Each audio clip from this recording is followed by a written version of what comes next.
news, honey.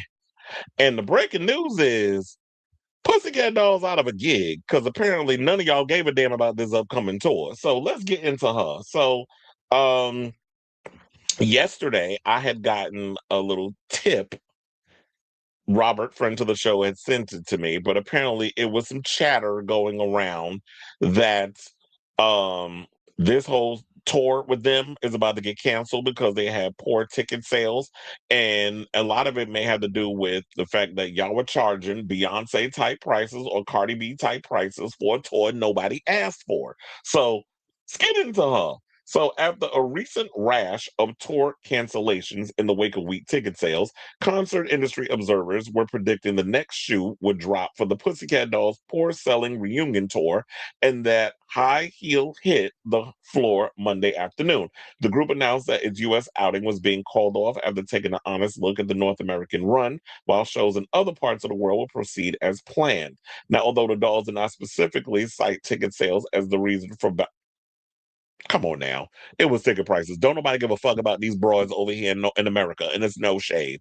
Number one, that's number one. Number two, the reality is, Nicole, yes, you have solidified yourself as the face of this group, but having two bona fide backup dancers as your as part of the trio when neither one is Kelly or Michelle, it's not gonna happen. So um the people didn't want to hear. Europeans, they'll go to an envelope opening, and it's no shade. Y'all will sit up and y'all will support everybody and anybody. New Yorkers looking at this is like out of sight, out of mind. We ain't seen or heard from y'all from a month of Sundays. I'm thinking the politics of what went on in this girl group probably hits home rather than transcending overseas. So that's probably why they don't care as much. And they just live for Nicole, period, because, she was doing the West End. Yeah, she did Broadway here briefly, but she's been doing more stuff overseas and she's popular in the UK and in European places versus in America. So that's two shows in the United States. Megan Trainor, who is clearly going through an identity crisis. She don't know who the fuck she want to be. She lost all that damn weight, and well, she never really had an identity to speak of. So she lost all that damn weight, and the identity, what was left of it, went with her. And she still can't figure out like who is your demographic. The same thing like when it comes to Pussycat Dolls. And I'm gonna finish on with this article is the fact that I have a coworker of mine who's transgender, and she went and said when we were working the floor together, we were working another show, and the advertisement on the a little thing on in there's like a small little jumbotron that we had where we advertise upcoming concerts at Madison Square Garden.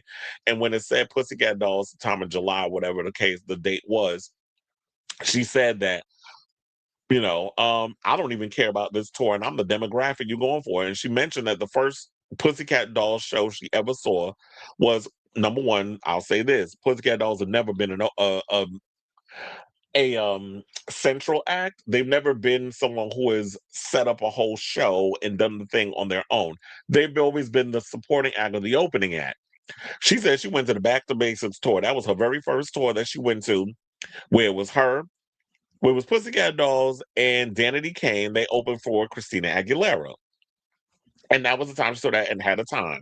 She said you could also do it, you could do 5 out of the 6 girls. Like if Melody didn't want to come back, you could get all the other girls. Like if Carmit was there, I think it would probably went over. Or if Carmit didn't want to come back and Melody came back, I think the fandom would have been all for it. But Nicole by herself, where she's constantly pushed this thing of, well, we don't want any drama, and I'm the lead singer and I'm the Pussycat. It's like, ma'am, there were 6 members of you.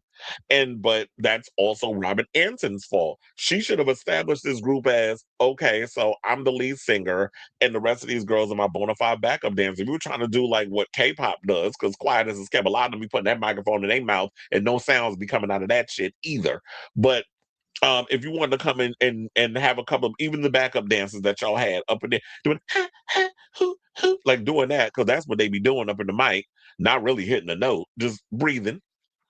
You could have just did that, but you ain't want to do that. Y'all want to sit up in here and leave people confused as to what the Pussycat Dolls' initial idea was. Y'all, back in the day before Robin had this epiphany in her bird brain fucking head, was that It was a burlesque act. You would have Gwen Stefani, you would have Fergie, you would have, some of the girlies or whatever, Christina, Brittany, even I believe Paris Hilton. You would get them up there, and they would cover people's songs, and you'd have the girls behind them dancing.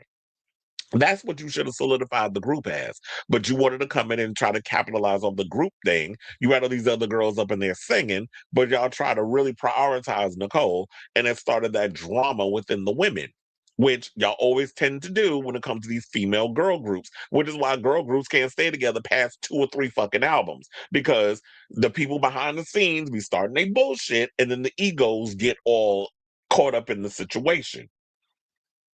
So yeah, they didn't have to specify why they canceled the show. We know why they canceled the show. We knew the show wasn't gonna happen. I was holding out. And then on top of that, you wanna know what also fucked them?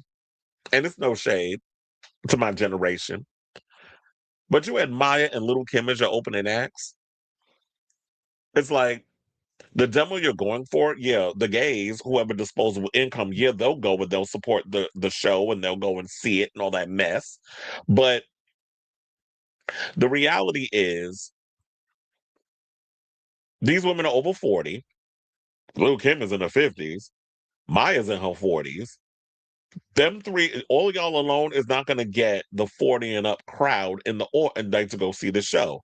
Like the ones with the disposable incomes of these young generations that like the Tate McRae's and the Benson Boones and all this stuff, why aren't you reaching out to them? You should have reached younger for your opening act. I would have said like a Cat's Eye, but child, they ain't going through their mess now with Manon. So I wouldn't even choose them. But you could have found some type of girlies to come up in there and be a much better situation with the opening act. I don't know if Little Kim and Maya are included on the European leg. I guess I'll. The only way I'm able to see this show now, because unfortunately I'm not going to work it because it's been canceled, is the fact that I'm going to have to go and watch footage on social media from Europe when y'all get to be lucky enough to watch the show. So the social media message says this. They said, dolls, we want to share an important update with you. The group social media, this is what it said. Now, when we announced the PCD Forever Tour, we hope to bring the show to fans across the world. After taking an honest look at the North American run, we made the difficult and heartbreaking decision to cancel all but one of the North American. Wait a minute now. Now, which place they doing it? Oh, they said the lone girl. Of course, the one they didn't cancel was We Hope Pride appearance in LA. So of course the faggots are gonna show up to Out Loud, the festival. So yeah, they're doing that. But outside of that, that's the only time in America you're gonna see them perform. But Outland, I mean, what is it, Out Loud, child? They have Erica Jane be up in there performing. So them being a part of a festival where a bunch of gays is gonna be up in there, it's not gonna hurt them too much. It's not a strike of the ego too bad. But yeah, it's only been. I mean, and here's another thing. So now, if they want to talk about how the Bidaqua Plus community has shown them so much love and have always been a conditional support, because this is what a lot of y'all do when the other demographics don't see it for y'all. Y'all run over here to the homosexuals and try to get that loyalty check, and that's what it seemed like to me that she's trying to do. So, or they're trying to do, which is like what I was saying about Megan Trainor. But yeah, outside the gays, to me it just seems like y'all don't care about the Pussycat Dolls. And here's another thing. See, Pussycat Dolls, y'all were a little too over ambitious with this tour. Because I was sitting there like, how y'all doing arenas? Y'all gotta have a big stage. It's gonna be the three of y'all up there, and then y'all gonna have like a lot of dancers. It's gonna be a lot of pyro. Like you gotta, are you trying to put on a Cardi B, Madonna s type show, like with props and big things going on stage and aerialists and dance like all and like other dancers with that's with you? Like what kind of show y'all's gonna put up? But I guess the only way we gonna find out is when we watch the UK leg or whatever leg they doing overseas. So, as I was saying before, I think y'all were a little overly ambitious with this tour. Um, Maybe what also hurt you was that what you should have did was like what Melanie C is doing. She's doing smaller venues. She's doing what's she doing? Webster Hall. When Slater did her tours or whatever, now that she's starting to blow up, she could probably do. I would, if I was her, I would still stick to smaller venues. Girl, you should have just did the Infosys Theater, which is the smaller theater we have in the Garden. That seats 3 to 5,000 people. That'd have been good enough. You would have did well. Y'all should have did smaller venues and called it a day. But ego. A lot of y'all be out here overly ambitious thinking y'all going to sell out 15, 16,000 seats. And y'all are just not that girls. And I don't want to be harsh in saying this, but this is just the reality of the thing. Child, I would go see Danity Kane, two of the members. And that's Andrea and D Woods before I pay to see this bullshit. So, but then again, if they were going to be at the Garden, excuse me, they were going to be working. But they did finish. But that's why I say I know I just have to keep giving my thoughts. But it's like before I forget, the universe is telling me what to say. So yeah, they said that the UK and European dates are still moving forward. And the response has been incredible with several shows already sold out. We are putting everything into making this show a true celebration of the music and the memories for the fans who have been with us from the beginning and those discovering us for the first time. We're working hard to create the kind of show we've always dreamed of bringing to you. We cannot wait to bring this reunion to Europe and make these nights forgettable or unforgettable. Maybe what they should have did also, test the waters. This is like some Jennifer Lopez type shit where she did the European stuff but had to cancel the US because y'all didn't care for her either. So maybe what you should have did was test the waters, see how Europe is doing. You could have did your big ones over there. Then when you come to like me, I'd be humble. Like if I'm not as big an artist in America, I'm humble enough to do smaller venues in the US. I'm like, I'll do a couple of smaller shows. Yeah, I'll scale them. I mean, Kylie Minogue did it when she would do arena shows and stadium shows and stuff overseas, and she would come to New York. I mean, come to New York, and she would come to parts of America, and she would scale down her show. Yeah, she would give you some of those same little props and things that she could, but it was a scaled down version. And what won people over with Kylie, and especially seeing her live in America, was the fact that she spent time giving you her personality. She can get up there, she'll sing, she'll dance, she'll move around, she's engaging with the audience, and her being personable helped her do all that. She don't do that for cute, all that pretentious bullshit that some of your fave pop stars be up there doing, and I be rolling my eyes with the pretentiousness that they be up in there doing. But she basically gets up there, she did her thing, and now look at her. She was able to, after years and years and years of putting in that work and little by little showing love to her US fan base, she was finally able to sell out an arena tour in the United States with the Tension Tour.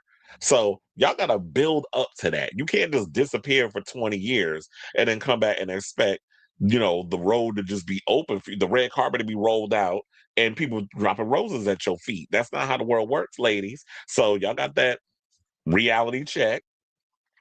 And this is a long ass article. We don't need to really go into the rest of the whole situation. Y'all pretty much got the gist. But at the end of the day, I definitely want to hear from y'all. Oh wait, hold on, because I got to go back to Variety because I got to pull up the other story.